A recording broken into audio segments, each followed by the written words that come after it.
এই জায়গাটা আমাদের বাসা থেকে খুব কাছে, অনেক সুন্দর একটা জায়গা, যেন রেইন ফরেস্টের মতো।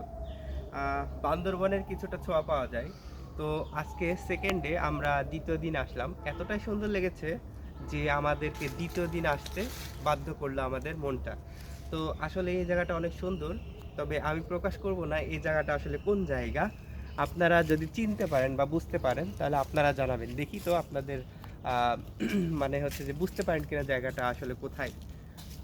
তো এদিকে আসো, দেখাও একটু, চারিদিকে দেখাও।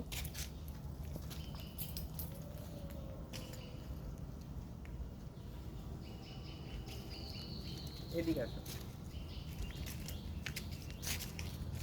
তো চিনার স্বার্থে চিনার স্বার্থে আমি চারিদিকে ঘুরে দেখালাম, দেখি চিনতে পারেন কিনা।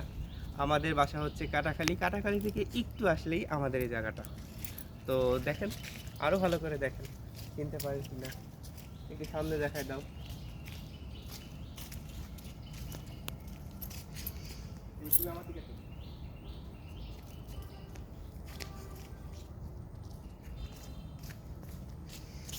সত্যি অসাধারণ, অনেক সুন্দর একটা জায়গা। আসলে ক্যামেরার লেন্সে ধরা পড়ে না এত সুন্দর জায়গা। তো যখন আসবেন বা যদি কখনো আসেন, তাহলে এই জায়গার সৌন্দর্যটা উপভোগ করবেন। আমরা তো আসলে অনেক টাকা পয়সা খরচ করে অনেক দূরে দূরে যাই। বাড়ির আশেপাশে কানাচে কোনাচে এগুলাতে আসলে কত সুন্দর সুন্দর জায়গা আছে, আমরা নিজেরাও জানি না। তো একটু তালাশ করতে হয়, মানে ভালো লাগলে একটু বের হয়ে যাবেন। ভালো লাগলে একটু বের হয়ে যাবেন এই কারণে যে অনেক দূরে অনেক টাকা পয়সা খরচ করে যাওয়াও দরকার নেই। তার কারণ হচ্ছে যে কি, যে সেখানে একটা সিজন বা একটা রিজনে যেতে হয়, কিন্তু এই সাধারণ জায়গাগুলোতে আসতে তো আর আপনার পয়সা কিংবা হচ্ছে আপনার কষ্ট হচ্ছে না, তো আপনারা কিন্তু আসতেই পারেন।